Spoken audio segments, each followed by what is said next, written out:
Hello and welcome everyone to another StarCraft 2 England cast. I am Madals and today I have got a fantastic ZVT. It is, well, the Zerg is nBAku. Baku? I'm going with Baku is what I'm going to pronounce that as. And he is up against KrasS, who is of course playing for WinFact, I believe WF stands for. So KrasS, the blue template in the top right.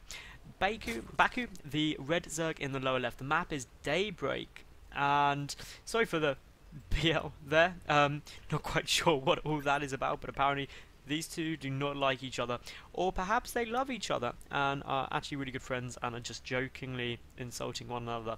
But we will wait and see how this all goes down. Now, obviously, being a TvZ, we should see from the Zerg a 15 hatch, 16 pull, get 1 gas for key tech, take a third relatively quickly, because KrasS 9 times out of 10, as a Terran will go 1 Rax, Command Center. May even go Command Center first on this map. It's viable because the rush distance is so long. Be interested to see what the Zerg player does with this Overlord. On Daybreak, I'm really trying to promote to Zerg players that send the first Overlord over to here.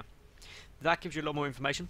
And then send your second/third Overlord to here, because you can still safely get it there. Having that back one means you can see when those 2 gas are taken, and it gives you a lot of very, very useful information. All you really give up is whether you see if anything comes through here, which shouldn't be a major concern to you, because if you send something out to scout, you should be fine, and that's exactly what Baku is doing. He is sending out a scouting drone. He's got his hatchery at 15, just as he should. Both of these players doing exactly as I predicted, which is always nice. Now, I have had such a castathon weekend. I'm really sad. I think it's probably coming to an end because I have literally run out of viable games to cast that are up to date. So, pro players and like GM players out there, upload more replays, please. Thank you. Anyway, back to this game. What else have we got going on? Well, we should see the command center thrown down any second. It was a 1 Rax command center. That drone could actually come and do it. The Overlord looks like it is going to go to that back position, just as I like it. It's always good. A third. Wow. That is a bold move out of Baku. Like, really bold. He hasn't even built a spawning pool yet. He is just so confident that his opponent is going to go for that 1 Rax command center defensive build that he has skipped his spawning pool altogether until he's got 2 command centers out. That commands, when did that like next hatchery come out? Well, it's been building for like 30 seconds, so it went about just after 3 minutes it came down. That is bonkers, like absolutely crazy. KrasS here now getting up 2 gas to catch up with the tech. He'll probably get reactor Hellions because that's what Terrans do. And it's a good move.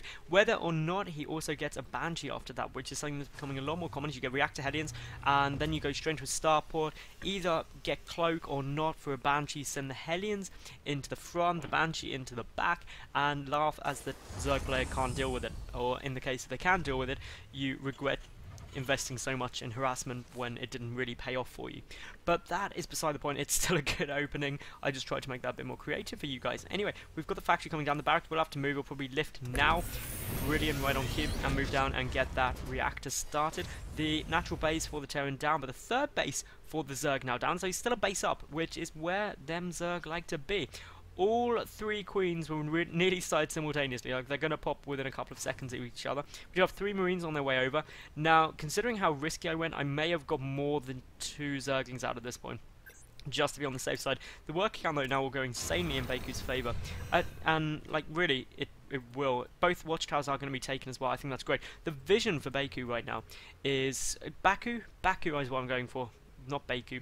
Baku has got great overlord placement around here everywhere. I mean, he has got such great map vision. He knows exactly what's going on. He's got his watchtower. There's no real way anything can get through without being seen unless it goes right the way round, which would be a bit mad.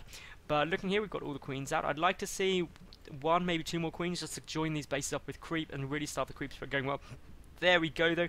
Baku, you are doing exactly what I like. A Spine Crawler coming down. Spine Crawler the third as well, ready to deal with these Hellions, which are pretty much inevitable. We do have the Starport and also the Tech Lab on its way out for KrasS, so he is going to transition with those Reactor Hellions also into some Banshees for that added harassment potential.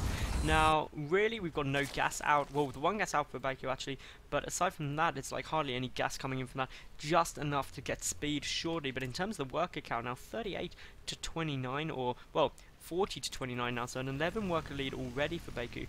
That is really quite significant and actually puts his income ahead of his Terran opponent, even considering the 2 mules from the double orbital command. Now we do see KrasS here going for that cloak, but unfortunately we do see that the double evolution chamber on its way down is being used in a wall-off position, allowing the Queen to form a complete wall-off, preventing those Hellions from running straight into the main base. They're going to take some big damage. The drones need to be moved, though they shouldn't all line up. That is always a dangerous move to do, because just look at how many drones are getting taken out here.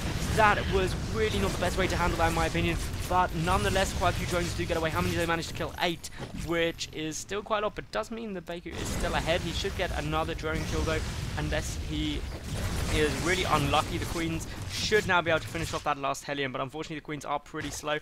Needs to really think about where that Hellion is going to go, which of course is the mineral line, and it should be able to get another kill, assuming it is microed effectively, but for the moment not really working how you might like. That Hellion does finally get cleaned up. The third base is still there though, and spore crawlers are coming down. I don't know if anything was spotted to get those spore crawlers. If I just take a quick look, no, nothing went in, and the Banshee is still in the base, so preemptively getting them, just kind of assuming what his opponent is doing, and judging by their little exchange at the start of the matchup, I take it that nBAku knows KrasS quite well and what he's likely to do. Now, obviously, it doesn't really matter losing 8 workers when you're building like 12 at a time. We do have, of course, more spine crawlers down everywhere, more Queens everywhere. The drones lining up again, though. Don't line the drones up. Oh my god, this is too stressful. The drones are lining back up towards the mineral patch, but all the Hellions do get cleaned up now very, very nicely. If we look at the work count, 63 to 40 already. Seriously, by like 10 minutes into this game, well, really after this next 8 workers pop out, definitely by 10 minutes of this game, we're going to have a Zerg player already up to that 74 plus mark. 2 Banshees on their way in, but with the Spore Crawler and the Queens there, I just don't know if it's going to have enough power. The 1-1 melee upgrades are on their way out already, and, well, the Banshees have now been spotted. The Queen should preemptively start moving to where they need to be, which is next to said Spore Crawlers. Another Queen on its way over. Need to be careful though, because it could get caught out of position and get killed off, which is precisely what's going to happen. 2 Banshees do have an awful lot of firepower.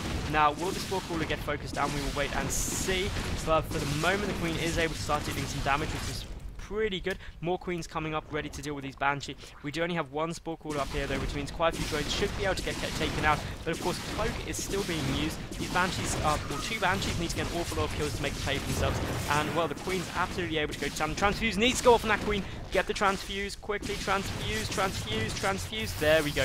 Literally just in time. Looking at the production tab, we've got the Rotron on the way, Lair coming up as well at the third base. The Lair's actually coming down, and I'm uncertain actually even if KrasS is aware of that third base. If we look, here he is, so he has spotted it. Oh, of course he did with the Hellions earlier, but there we go. All those Banshees are now cleaned up, and if we look at the work count, 79 to 50, a macro hatch on the way down. Really now nBAku needs to do nothing other than get a lot of hatcheries and a lot of units down, really, and just go and kill his opponent. The third base is down for KrasS. He is getting really all the tech he needs. He's got siege mode on its way. He is supply block though, which is something you cannot afford to have happen to you at this level of play. A Zergling counterattack on its way through, running straight past the third base. Gonna head straight towards the Marines, which are gonna kill the Zerglings, but that doesn't matter. Meanwhile, we've got the Zerglings down here just attacking the mineral line, trying to get a couple of kills on some SCVs, which is all good. In terms of the worker kills, 23 killed by KrasS compared to 4 for nBAku. Fourth base on its way down, the macro hatch about half done. We've got the 2-2 melee upgrades on the way out for the Zerg, as well as the Baning Nest that should follow into Baning Speed. The Infestation Pit was down. Where did it go? I'm sure I saw that Infestation Pit somewhere. There we go. So there we go. Pasturaging Glands is on its way. The Hellions coming in for yet another round of attacking, but to be honest, these Hellions have been shut down pretty effectively all through the game, and there's a lot of Zerglings on the field, but of course if they line up, that will not be too good. You need to split the Zerglings apart, trying to get sandwich pincher movement on to the Hellions to stop them. KrasS meanwhile moving across with quite a few Marines in here as well, and the Hellions doing a good job of trying to catch Hellions, but well, the Zerglings are really not that effective. We should see some more Zerglings on the way. A couple of Roaches would be a nice addition, and this fourth base may be forced to cancel, but does end up finishing, but it's going to get taken out. If I'd seen that, I would have tried to reflect on it and cancel, because it was never going to survive. but none to matter. The hive tech already on its way out. That's a very early hive. I mean, it's already nearly finished at about 13 minutes, so that is very, very quick indeed, but no sign of a Spire as of yet, so I'm thinking Ultralisks are going to be very likely, which is actually a good choice nowadays, because with fungal growth against Marines, the Ultras can get in very, very quickly and easily. With a good upgrade, as they'll find the Baneling's getting kited, unfortunately, by the head-ins. The Baneling speed is not yet finished. Baneling does connect. The Marines heading towards the hive, though. This is the downside of upgrading your third base, is it is a little bit vulnerable.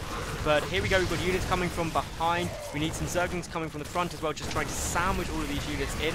We do, of course, have something getting picked off there. I believe it was an Ultralisk cabin, another one being built, though, very, very quickly. A fungal growth goes down on the medevacs, but not enough, and the Queen not there to even help with this little engagement. A Spore Crawler coming in underneath as well, just trying to get a kill, but it's not going to happen. Meanwhile, a big push moving out now. 2 medevacs, 2 tanks, Marines is actually a really nice size push. That fourth base yet again taking some damage. The single Infestor does not have enough energy to fungal growth again, obviously. We do just have 2 Zerglings there, going to pick off a SCV, preventing that fourth base coming down for quite a while. But a double expansion out of Baku right now, and in terms of the work count, 78 still there for our Zerg compared to 62 of the Terran. Now, those medevacs being used very, very effectively. The center rocks getting picked out by KrasS, who clearly wants to try and do some damage. More Infestors joining the fight now with 5 of them there. We've got 9 more Banelings morphing. A lot of money in the bank though for Baku.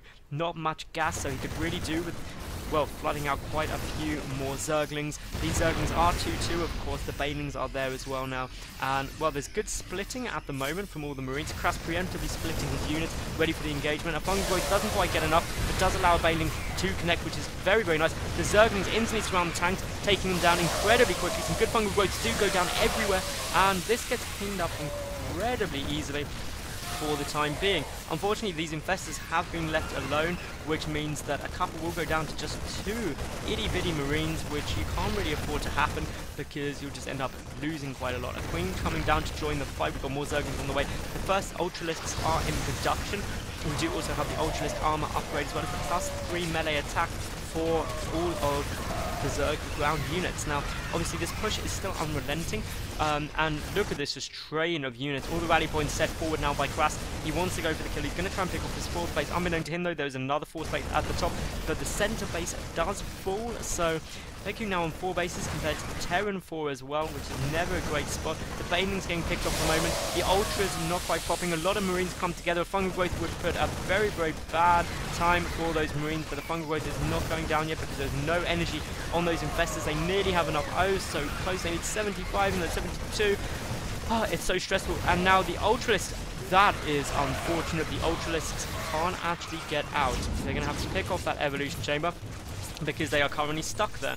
That is very, very irritating for said Ultralisks, and why it's annoying having a unit that is just so large. So the Ultra is able to now get away. One of those medevacs was picked off, but the push is still coming. Obviously, Baku is not going to like the fact that he's on equal bases with his opponent. We do have that medevac still getting picked off. The number of Infestors is only at 4. A few more Infestors are really needed to make this army composition work, because you need those fungal growths. 3 more are on the way. The +3 melee attack will be done shortly, but the tanks are still there. The Zerglings rushing in. We've got a big engagement, and, well, there goes a money fungal growth. The Ultralists are able to engage. The Ultra armor upgrade is finished as well, so they are 4-3 Ultralisks right now, but still just so many Marines going to town on these Infestors. The gas is really the stumbling block for Baku right now. He has taken the additional gas and is starting to mine them. That is going to be absolutely essential to get out those high-tech units that he needs, but KrasS is just pretty much endless in his aggression. He's starting up a 5th command center and even more forward position. His production is exactly where he would want it to be. And, well, he's getting the +3 Terran infantry armor. He already has the +3 weapons. So, upgrade-wise, these 2 players are equal. The Zerglings are do not have adrenal glands yet, I don't believe, so that is an upgrade I always like to get. But of course, Baku is gas starved, which is always going to be a big concern to you. A drop coming into the 4th base of Baku, who really needs to start thinking about taking this center base, but he's spending all of his money at the moment, so he's getting an awful lot of units out. In terms of the work count, he is at 81, which is where he really wants to be, and he is on, well, 3.5 mining bases, so it's not too bad, I guess. But looking around this map, this drop is going to come back in again. There is a spine crawler there, though, that will help, unless, of course, the drop comes out of range away, which it should do. The gas is going to get taken down Of course, the gas being shown to be so essential. We've got the +3 ground carapace on its way for the Zerg player. So many drones are getting taken out. How many drones has KrasS killed? 31 throughout this game. Obviously, a lot of Zerglings are on their way over. We still have more units pushing across the map for the Zerg though, so obviously the Terran player does need to avoid really losing too much stuff now. Needs to be cost effective. He's been on equal basis for quite a while. The 5th base on its way out for nBAku right now. We do have that medevac taking some fire. We do have a small group of Marines taking some damage, but needs to be even careful. Still those Zerglings running through taking big damage. Now the way I would deal with this is I get Burrow from any one of these hatcheries. Oh, Burrow's already researched, wow. And I would just send a Burrowed Infestor across because there was no missile charge there, and that can be an easy way to deal with siege tank lines to make them shelve themselves. Broodlords are going to be coming out soon as well because there is the Spire. But this 5th base, the centre base, seems to be the real difficulty. We do have units coming from round behind, going straight for the tank, avoiding the Marines. That is a nice little move. And, well, it is going to get spotted, but the Marines have already committed going up to the 4th base, but are pulling back now as all the tanks are taking huge amounts of damage. Fungal growths are nowhere to be seen for the moment. Infested Terrans getting lobbed in, and really KrasS at nearly 200. Big fungal growth go off though. That could change the course of this battle. They may have been just a bit too late. The tanks are able to clean this up, and, well, KrasS is now looking to be in an amazing spot, and, well, that was a good Terran win, actually. I thought nBAku was going to take that. He really should have done, to be honest. I just think he wasn't aggressive enough quickly enough and didn't transition into Broodlords fast enough either. So anyway, guys, if you enjoyed the cast, subscribe, leave a cool comment below, like the video, follow me on Twitter, and then if you want to watch any more StarCraft, flick over to my channel. I've got hundreds of replays, and if you have watched all of my casts, then I'll see you tomorrow for another new game. I am Madals. This was an SC2 England cast. I hope you enjoyed it, and catch you soon. Bye for now.